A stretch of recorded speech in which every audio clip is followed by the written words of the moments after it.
everyone, Jai Hind. My name is Komal Vyas Sharma and I welcome you all to Advait Education powered by GATE Academy straightway to government jobs.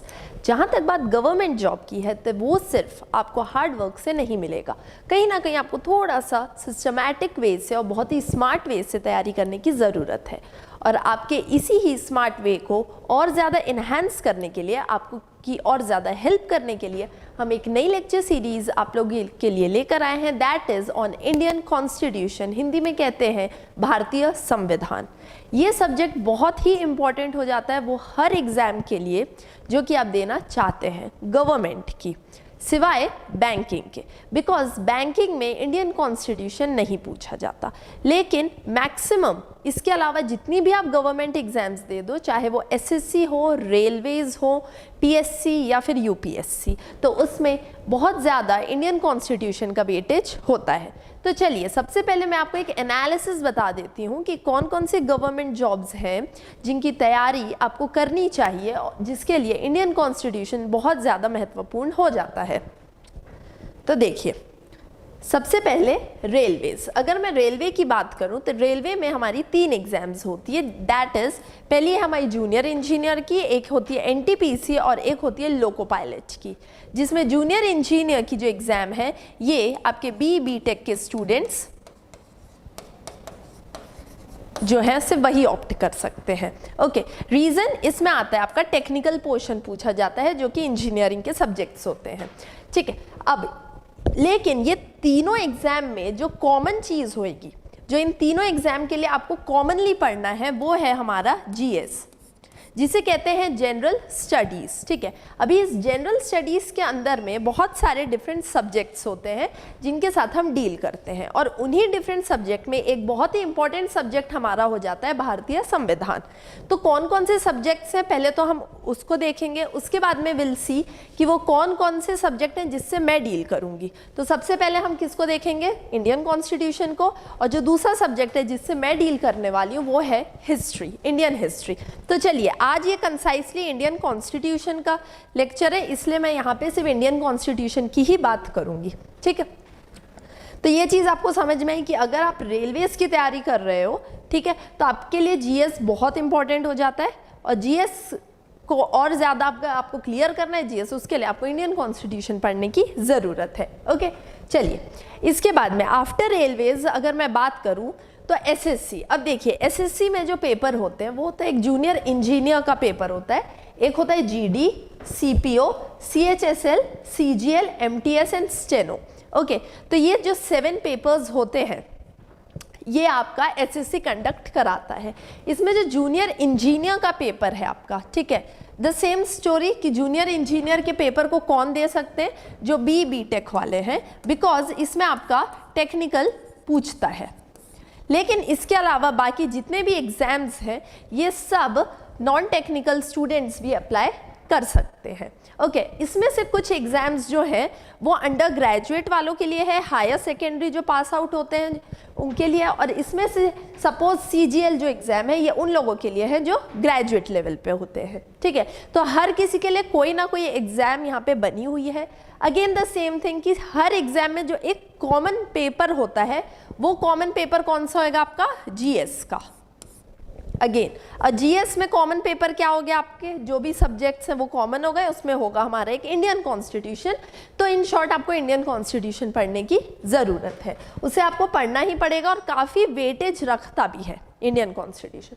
तो चलिए सबसे पहले मैं आपको syllabus बता देती हूँ। जो भी कॉमनली हम जो एग्जाम्स देते हैं गवर्नमेंट की, बैंकिंग को छोड़कर, तो उसमें एक आएगा आपका क्वांटिटेटिव एप्टीट्यूड, एक होता है रीजनिंग, एक होता है इंग्लिश। ओके, अभी हम ये 3 पर फोकस नहीं करेंगे, जो हमारा फोकस है वो है सिर्फ जनरल स्टडीज़ पर। ओके, अगर मैं बैंकिंग की बात करूं तो बैंकिंग में ये 3 तो आएगा, इसके अलावा एक जनरल अवेयरनेस आता है जो कि करंट अफेयर और बैंकिंग रिलेटेड चीज़ों से डील करता है। लेकिन ये जो जीएस पेपर है, ओके, ये आपका railway, SSC, civil service examinations बोल लो, आप इसरो का एग्ज़ाम दे दो, आप आईबी का एग्ज़ाम दे दो, जितने भी गवर्नमेंट की एग्ज़ाम्स हैं, है ना, डिपार्टमेंटल एग्जाम्स जो होती है उसमें जो जहाँ भी आपको जीएस लिखा हुआ मिल गया, मतलब मान के चलो हिस्ट्री पूछेगा, कॉन्स्टिट्यूशन पूछेगा, ज्योग्राफी पूछेगा, ऐसे बहुत सारे सब्जेक्ट्स हैं जो पूछेगा, ठीक है। तो वो सबको आपको प्रिपेयर करना ज़रूरी है, क्योंकि 25 क्वेश्चंस होते हैं और एक वेटेज रखते हैं। वो अगर एक क्वेश्चन आपका 2 मार्क्स का है तो मान के चलो 50 मार्क्स आपका जीएस हो जाता है, ठीक है। तो वो 50 में से आपको कम से कम 30 to 35 मार्क्स तो आपको लाना ज़रूरी है, तभी आप क्या कर सकते हो, क्लियर कर सकते हो। बिकॉज क्या होता है ना, कई लोग होते हैं जिनका मैथ्स काफ़ी वीक होता है, कई होते हैं जिनका इंग्लिश वीक होता है, ओके। तो रीजनिंग ज़्यादातर लोग बना लेते हैं, रीजनिंग काफ़ी अच्छा इंटरेस्टिंग भी होता है तो लोगों से बन जाता है। इसके अलावा अगर आपको पास होना है, क्लियर करना है एग्जाम, तो जीएस बहुत वेटेज रखता है, ओके। तो इसलिए डियर स्टूडेंट्स, आप लोग थोड़ा सा ज़्यादा एम्फोसाइज जीएस के सब्जेक्ट्स में करिए, ओके, तभी आप अपने एग्जाम्स को क्लियर करेंगे, ठीक है। चलिए, तो अब मैं आपको बताती हूँ कि जीएस के अंदर कौन कौन से सब्जेक्ट्स आते हैं। देखिए, history, polity, geography, economics, computer, current affairs, miscellaneous. Miscellaneous इसलिए ताकि अगर कोई सब्जेक्ट छूट गया है तो वो सबको हम मिसलेनियस में कवर कर देते हैं, ओके। जैसे कि आप स्पोर्ट्स ले लो, प्राइजेस ले लो, अवार्ड्स ले लो, ये सब चीज़ें किस में आ जाएंगी, आपकी मिसलेनियस में, ओके। तो देखिए, अब अगर मैं बात करूं जीएस की, तो जीएस क्या है, जीएस एक बहुत बड़ा समुद्र है, ठीक है। इसमें से आपको स्मार्टली वो चीज़ों को निकालना है जो आपको लगता है कि हाँ ये वो चीज़ें हैं जो कि मेरा एक स्ट्रॉन्ग पार्ट है, बिकॉज आप स्कूल टाइम से इन चीज़ों को पढ़ते आ रहे हो, ठीक है। तो कहीं ना कहीं आपके दिमाग में बहुत सारी चीज़ें इनसे रिलेटेड फीड रहती है। जैसे अगर मैं बात करूँ हिस्ट्री की, ओके, तो हिस्ट्री को हम किस तरह से पढ़ते हैं, एक होता है हमारे पास में वर्ल्ड हिस्ट्री, एक होता है इंडियन हिस्ट्री, इंडियन हिस्ट्री, ठीक है। ये दो चीज़ें होती है। अब मैं अगर इंडियन हिस्ट्री की बात करूं तो ये भी आपके 3 पार्ट में डिवाइड हो जाता है, ठीक है, इस तरह से। इसके अलावा हिस्ट्री के अंदर में ही आपका एक सब्जेक्ट ऐड ऑन हो जाता है, आर्ट एंड कल्चर, बिकॉज उसमें सबसे ज़्यादा जैसे आर्किटेक्चर को अगर पूछ रहा है तो कहीं ना कहीं वो हिस्ट्री से रिलेटेड हो जाएगी चीज़ें, अगर पेंटिंग्स पूछ रहा है तो वो हिस्ट्री से रिलेटेड हो जाती है, ओके।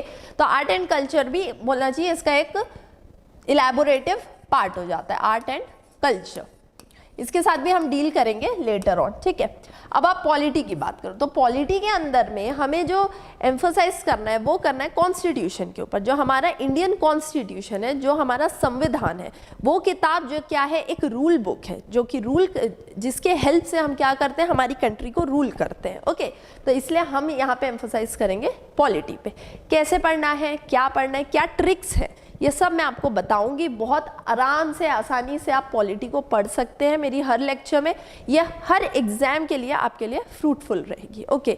कोई भी एग्जाम दीजिए आप प्यून की एग्जाम दीजिए, आप पटवारी दीजिए, यहाँ तक कि आप पीएससी और यूपीएससी भी दीजिए, तो भी मेरे पॉलिटी के जितने भी लेक्चर्स हैं इसमें जो भी कंसेप्ट मैं बताऊंगी वो सब आपके लिए बहुत ज़्यादा हेल्पफुल होगा, ओके। इसके अलावा देखिए, geography, economics, computer, current affairs and miscellaneous, ठीक है। तो हमारे अद्वैत के चैनल में और भी दूसरी फैकल्टीज हैं काफ़ी अच्छी अच्छी जो इन सब से डील करेंगे, ओके। चलिए आगे बढ़ते हैं। तो अब मैं आपको ये बताऊंगी कि इंडियन कॉन्स्टिट्यूशन के अंदर में वो कौन कौन से सब्जेक्ट्स, कौन कौन से टॉपिक्स हैं जिनसे मैं डील करने वाली हूँ, उसे हम कैसे पढ़ेंगे, उसका एक प्रिसाइज फॉर्म में मैं आपको चीज़ें बताऊंगी, ठीक है। चलिए, सबसे पहले constitution as the bag of borrowings, ठीक है। कई लोग कहते हैं कि जो हमारा इंडियन कॉन्स्टिट्यूशन है इसको बहुत सारे दूसरे देशों के कॉन्स्टिट्यूशन से चुराया गया है या फिर बोरो किया गया है, जो कि मैं मानती हूँ कि बहुत गलत है। हमने क्या किया है, हमने उनकी चीज़ों को अपनाया है लेकिन उसे अपने तरीके से मॉडिफाई किया है, ओके। तो ये कुछ कंट्रीज़ हैं जिससे हमने मोस्टली चीज़ों को क्या किया है, अपनाया है। एक लेक्चर में मैं एक एक को डिफाइन करके आपको बताऊंगी कि ओके ये पर्टिकुलर टॉपिक्स है जिनको हमने इस कंट्री से अडॉप्ट किया। जैसे अगर मैं बात करूं फंडामेंटल राइट्स की, तो फंडामेंटल राइट्स जो है, जो हमारे मूल अधिकार हैं, वो हमने किस कंट्री से अडॉप्ट किया है, उसे हमने यूएस से अडॉप्ट किया है, यूनाइटेड स्टेट्स ऑफ अमेरिका से, ठीक। तो इसी तरह से और भी बहुत सारी ऐसी चीज़ें हैं जिन्हें हमने दूसरे कंट्री से क्या किया है, अडॉप्ट किया है, ठीक। तो सबसे पहले तो हमें ये चीज़ें देखनी कि कौन सी, क्योंकि इससे रिलेटेड आपको क्वेश्चंस आते हैं एग्जाम में। कहीं ना कहीं आपको क्वेश्चन पूछा जाता है कि बताओ ये पर्टिकुलर टॉपिक जो या ये पर्टिकुलर पॉइंट है ये किस कंट्री से हमने लिया है, ओके। नाउ सबसे पहले हम पढ़ेंगे इवोल्यूशन ऑफ इंडियन कॉन्स्टिट्यूशन की। ये जो हमारा भारतीय संविधान बना है, ठीक है, तो इसकी बनने के पीछे की कहानी क्या है, है ना, वो तो हमें पता होना चाहिए, बिकॉज यहाँ पे 200 साल तक अंग्रेजों का शासन था, तो कहीं ना कहीं अंग्रेजों के रूल्स थे यहाँ पे, है ना। तो किस तरह से हमने कुछ उनके रूल्स अपनाए, कुछ हमने अपने रूल्स बनाए, और उसके बाद में हमने क्या किया, एक संविधान को प्रिपेयर किया, ठीक। तो उसके पीछे की जो हिस्टोरिकल बैकग्राउंड है वो आपको पता होना चाहिए। जैसे रेगुलेटिंग एक्ट आए, चार्टर एक्ट आए, then government of India act of 1935 आया, इंडियन इंडिपेंडेंस एक्ट ऑफ 1947 आया। तो इस तरह के जितने भी एक्ट्स आए हैं तो वो सब आपको मालूम होने चाहिए, और इसके अंदर में कौन सी चीज़ें लाई गई वो भी हमें पता होना चाहिए। हम एक एक करके सबसे डील करेंगे, and I will make sure कि आपको इसी लेक्चर के अंदर में ही मैं वो चीज़ें याद भी करा दूँ। Okay, second is constituent assembly. अब देखिए, जिसने हमारा संविधान बनाया, ओके, तो जो पार्लियामेंट में जो टीम बैठी थी वो टीम कौन सी थी, हमारी संविधान सभा, जो कि एक इलेक्टेड टीम थी। ओके, इनडायरेक्ट इलेक्ट हुए थे, लेकिन संविधान सभा एक बनाई गई थी, बहुत से लोग इसमें थे, और ये लोगों ने फिर डिसाइड किया कि ओके हम एक संविधान बनाएंगे। वो संविधान में क्या चीज़ें रहेंगी, कैसे रहेंगी, वो सबको हम जब ये पढ़ेंगे तब हम देखेंगे उन चीज़ों को, ठीक है। देन इसके बाद में making of the constitution, same thing कि संविधान सभा बन गई, तो उसके बाद में वो प्रक्रिया कौन कौन सी अपनाई गई कि आपका फाइनली एक संविधान बन गया, जिसको हमने क्या किया, अपनाया भी है, और उसके बाद हमने उसे हमारे देश में लागू कर दिया। Okay, then different sources of the Indian constitution, की भारतीय संविधान के विभिन्न स्रोत क्या है, हमने कहाँ से भारतीय संविधान को अपनाया है, अडॉप्ट किया। जो मैंने आपको बताए थे 8 कंट्रीज, सबसे इंपॉर्टेंट वही 8 कंट्रीज है जहाँ से हमने चीज़ों को ली है, ठीक। तो उनके बारे में हम देखेंगे। देन नेक्स्ट इंपॉर्टेंट है कि जो हमारा संविधान है, अगर मैं संविधान की बात करूँ तो मैं संविधान को हमेशा 4 पार्ट में डिवाइड करती हूँ। ओके, तो देखिए ये 4 पार्ट कौन से हैं।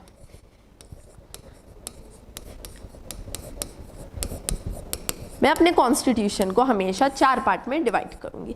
सबसे पहला पार्ट होता है प्रीएम्बल, जिसको कहते हैं प्रस्तावना। अभी मैं शॉर्ट में बता रही हूं, जब हम लेक्चर्स चालू करेंगे तब और अच्छे से चीज़ों को देखेंगे। आज एक इंट्रोडक्टरी पार्ट है कि ये चीज़ों से आपको डील करना है। मैं एकदम बेसिक ग्राउंड लेवल से चीज़ों को चालू करूंगी, ताकि आपको एक एक वर्ड का मतलब पता होना चाहिए। कि आप संविधान की किताब उठाओ और उसमें अगर एक वर्ड लिखा हुआ है स्टेट, तो आपको इसका मतलब भी पता होना चाहिए कि स्टेट का मतलब क्या होता है, बिकॉज संविधान की बुक में स्टेट का मतलब राज्य नहीं होता। ओके, वहाँ स्टेट का मतलब अलग होता है। तो क्या है उसके बारे में बात करेंगे, ठीक है। इसके बाद में दूसरी चीज़ें आती है पार्ट्स, जिसको कहते हैं भाग। देन आर्टिकल्स, अनुच्छेद,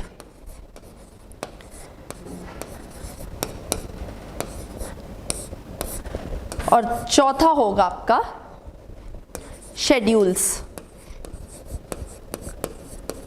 अनुसूचियां।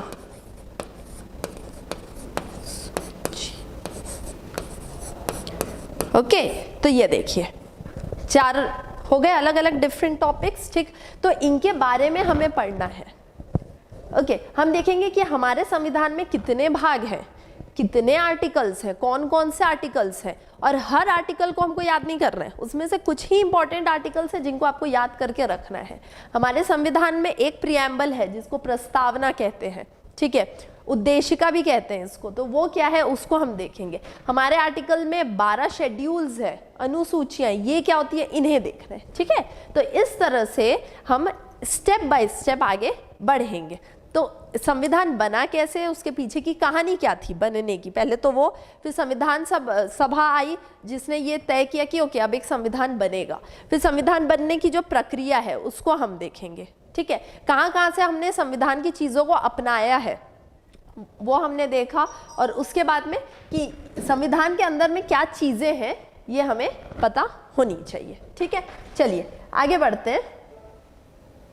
तो देखिए अब नेक्स्ट हम देखेंगे शेड्यूल्स। जैसा कि मैंने कहा कि अनुसूचियां कौन कौन सी है हमारे संविधान में, उनको हम देखेंगे। देन कहते हैं कि जो हमारा भारतीय संविधान है ये पूरे विश्व का सबसे बड़ा लिखित संविधान है। मतलब ये क्या हुआ, ये एक फीचर हुआ हमारे संविधान का। तो हमें उसी तरह से और भी डिफरेंट फीचर्स देखने कि हमारे संविधान के फीचर्स क्या हैं, क्यों इसको बेस्ट कहा जाता है, ठीक। Then federal and unitary features, मतलब हमारे यहाँ पे संघ भी है, राज्य भी है, लेकिन राज्य को कंट्रोल करने के लिए एक सेंटर भी है। ठीक, तो इनके क्या फीचर्स हैं, इनके पीछे की कहानी क्या है, ठीक, उसको हम देखेंगे। देन प्रिएम्बल, प्रस्तावना, इसको पढ़ेंगे, ये सब क्या होता है। Then integration and the merger of the Indian states, तो जब हम इंडिपेंडेंट हुए उस टाइम पे आज की तरह का तो देश था नहीं, काफ़ी अलग था। ठीक, तो ये सबको एक कैसे किया गया, इसका एकीकरण कैसे किया गया, किसके पीछे इसका हाथ था, कौन सी कमिटीज़ बनाई गई, तो वो सबको हम पढ़ेंगे। ठीक, उसके बाद में हम ये देखेंगे कि ये जो इंडिया है इसके अंदर में कौन कौन से स्टेट्स हैं जिस पर इंडियन लॉ जो है वो अप्लाई होगा, कौन कौन से वो स्टेट्स हैं। ठीक है, कौन कौन सी वो यूटीज़ हैं, फॉरेन की वो कौन कौन से प्लेसेस हैं, कौन कौन सी टेरिटरी है फॉरेन की जिस पर इंडियन लॉ अप्लाई होता है। ठीक है, तो वो सबको हम देखेंगे। Then reorganization of the states, की स्टेट जो है तो उसका रीऑर्गेनाइज कैसे किया गया, उसको वापस से कैसे बनाया गया। जैसे कि एमपी को हमने तोड़कर छत्तीसगढ़ बना दिया, सेम हमने यूपी को तोड़कर उत्तराखंड बना दिया, बिहार को तोड़कर झारखंड बना दिया।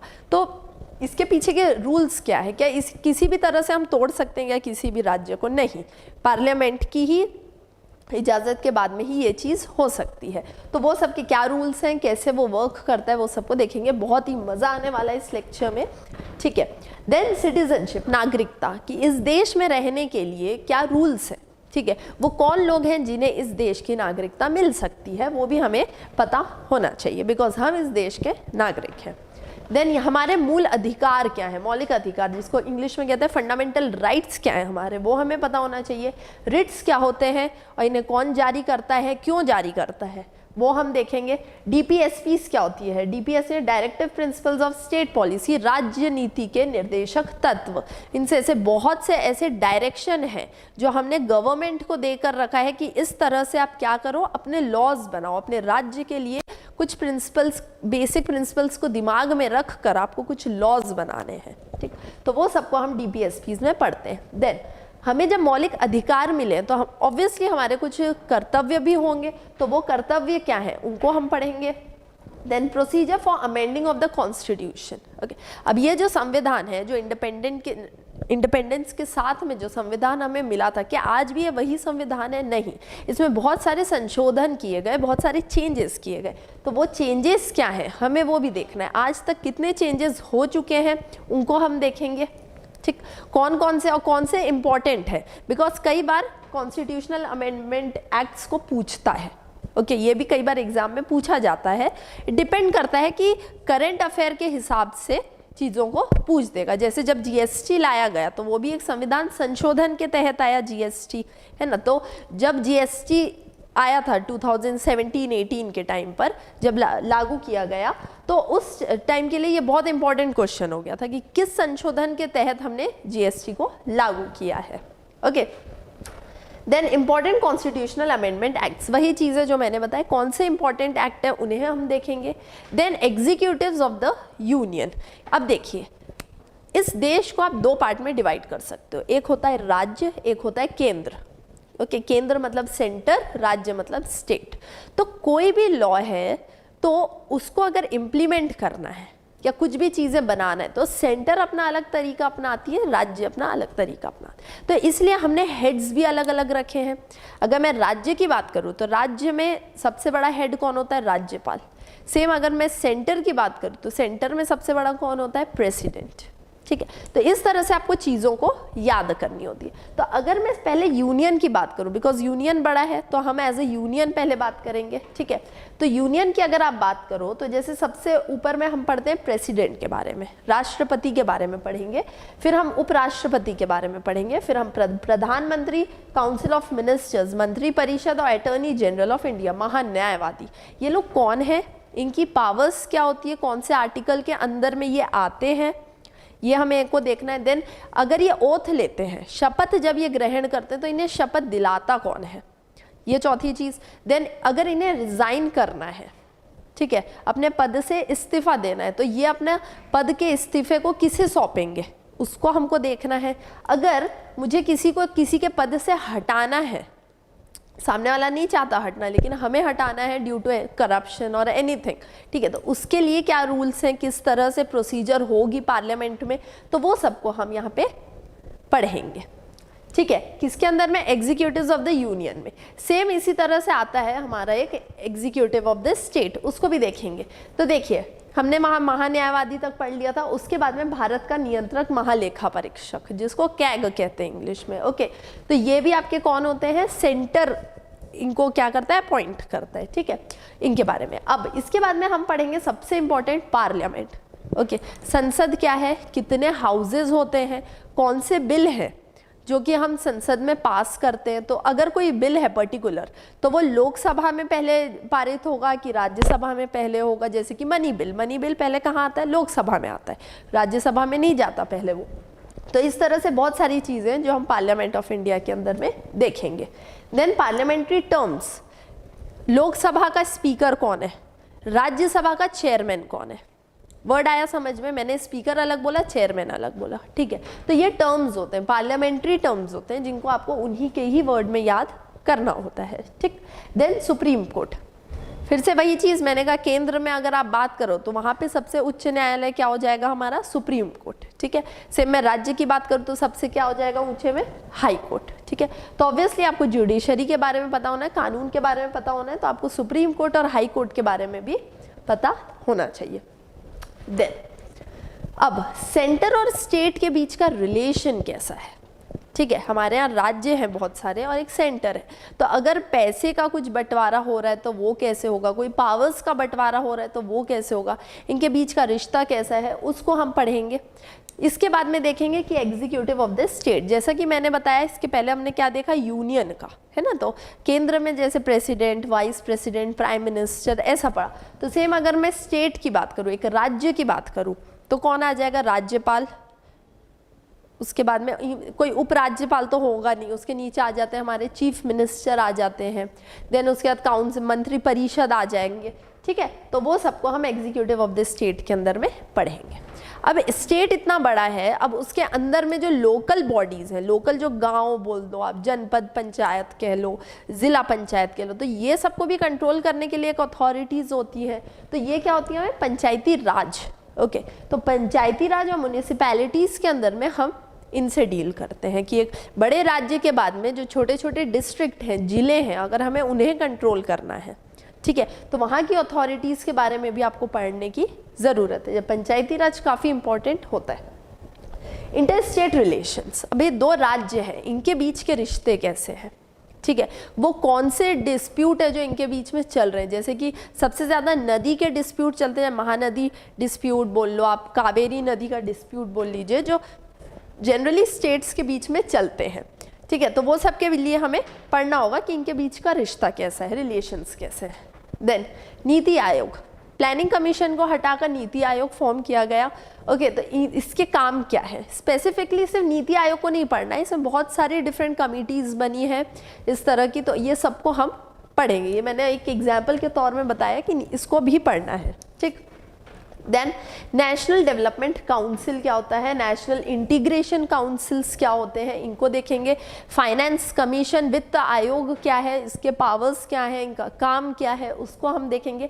मेरा फेवरेट इमरजेंसी प्रोविजंस, हमारे यहाँ जब इमरजेंसी लगी थी, ओके, तब वो क्या चीज़ें थी, किस बेसिस पे लगी थी, वो सबको हमको देखना है। कौन कौन सी इमरजेंसी हमारे देश में लग सकती है, किस तरह से लग सकती है और कब तक लग सकती है, तो ये सबको हम इमरजेंसी के अंदर में पढ़ते हैं। देन पब्लिक सर्विस कमीशंस, जो सिविल सर्विसेज की हम तैयारी करते हैं, अधिकारी बनते हैं जिसमें, तो दो तरह की एग्जाम होती है, एक स्टेट की PSC होती है और एक सेंटर की UPSC होती है, तो हमें उसके बारे में भी पढ़ना है। बिकॉज ये दोनों क्या है, आपकी कॉन्स्टिट्यूशनल बॉडी है। कॉन्स्टिट्यूशनल बॉडी का मतलब क्या होता है कि संविधान में इनके बारे में लिखा हुआ है, तो इसलिए काफ़ी इंपॉर्टेंट हो जाते हैं। देन इलेक्शंस, चुनाव, ये इस साल के लिए बहुत इंपॉर्टेंट हो जाएगा क्योंकि अभी विधानसभा चुनाव होने वाले हैं 5 राज्यों में हमारे देश में, तो कहीं ना कहीं इलेक्शन से रिलेटेड क्वेश्चंस पूछे जाते हैं। डिलिमिटेशन काउंसिल, वितरण आयोग क्या है, इनके काम क्या होते हैं, इनको देखेंगे। ऑफिशियल लैंग्वेज, आधिकारिक भाषा, कि वो कौन सी भाषाएं हैं जिसमें सरकारी काम हो सकता है। तो टोटल हमारे यहाँ पे 22 ऑफिशियल लैंग्वेजेस है, वो कौन सी है, किसको कब ऐड किया गया संविधान के अंदर में, लेटेस्ट में किसको ऐड किया गया, ठीक है। तो इस तरह का छोटे छोटे से MCQs में क्वेश्चंस बनते हैं। तो जब ऑफिशियल लैंग्वेज को पढ़ेंगे हम एक स्ट्रेच में, तब इसके बारे में देखेंगे। फिर हमारे देश के सिंबल क्या है, राष्ट्रीय चिन्ह क्या है, बहुत इजी हो जाते हैं ये वाले क्वेश्चंस, आजकल जनरली नहीं पूछा जाता, लेकिन फिर भी एकदम कई बार 1-2 क्वेश्चंस इस तरह के डाले जाते हैं, बिकॉज जो एग्जामिनर है वो हर तबके के लोगों का ध्यान रखते हुए पेपर सेट करता है। ओके, तो दे मेक श्योर कि एक आध क्वेश्चन वो थोड़ा सा इजी भी डाल दे, ठीक। देन मिसलेनियस, जो भी चीज़ें और है वो सबको हम मिसलेनियस में पढ़ेंगे। तो ये एक पैटर्न है, ये मैंने आपको एक एग्जाम्पल बताया कि इस तरह से हम क्या करेंगे, चीज़ों को पढ़ेंगे और ऐसे आगे बढ़ेंगे, ठीक है। जैसे जैसे आप मेरे लेक्चर्स करते जाओगे आपको हर एक चीज़, हर एक शब्द आपको समझ में आने लग जाएगा, ठीक है। तो देखिए, अब now we came to the end of this lecture. तो मैंने आपको पूरा इंट्रोडक्शन बता दिया। मैं हमेशा अपने किसी भी लेक्चर को फिनिश करने के बाद कोट बोलती हूँ। तो आज का कोट है, trust yourself, you know more than you think you do. In short मैं सिर्फ यही कहूँगी कि अपने ऊपर ट्रस्ट रखिए और मेहनत करते जाइए, आपकी मेहनत एक दिन ज़रूर रंग लाएगी। तब तक के लिए thank you very much and keep learning.